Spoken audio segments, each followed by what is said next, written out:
Nous célébrons cette année l'an 67 de la glorieuse révolution algérienne. Ce mouvement extraordinaire a ouvert grande la perspective de la libération des peuples colonisés, particulièrement sur le continent africain, en lutte contre l'ordre colonialiste barbare. Le 1er novembre 1954 a été non seulement la date de déclenchement de l'insurrection du peuple algérien, mais aussi l'ouverture d'un grand cycle de lutte pour la libération du tiers-monde. L'initiative avant-gardiste du nationalisme maghrébin combattant s'est inscrite dans un mouvement d'émancipation mondiale dans le sillage des peuples vietnamiens et chinois, a donné sous la forme de guerres populaires prolongées, brisant la machine répressive et l'armada militaire des antiques puissances impérialistes, France en tête. D'ailleurs, le 60e anniversaire de la conférence de Belgrade a été célébré récemment dans la capitale serbe.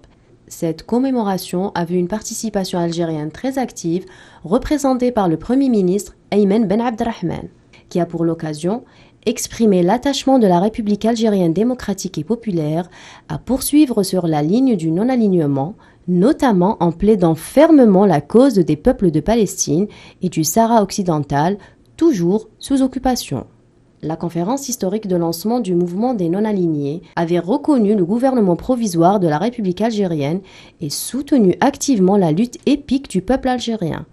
Une victoire diplomatique retentissante sur la puissante machine de propagande française qui a échoué à faire taire la voix de l'Algérie libre, qui s'est exprimée du Caire à Budapest en passant par la base tunisienne et juste au cœur des maquis insurgés, pour crier au monde entier la soif d'émancipation et la détermination des peuples africains par tous les moyens légitimes. C'est Omar Frantz Fanon, militant du FLN-ALN, fer de lance de la glorieuse révolution, ce grand penseur mondial de la révolution du Sud global et symbole antiraciste, a décrit dans l'an 5 de la révolution algérienne l'ampleur de la transformation des rapports de force globaux introduits par le mouvement du peuple algérien. Et l'Algérie se libéra, ce qui a ouvert le pas à l'émancipation du tiers-monde. Le sacrifice de millions de martyrs n'a pas été vain.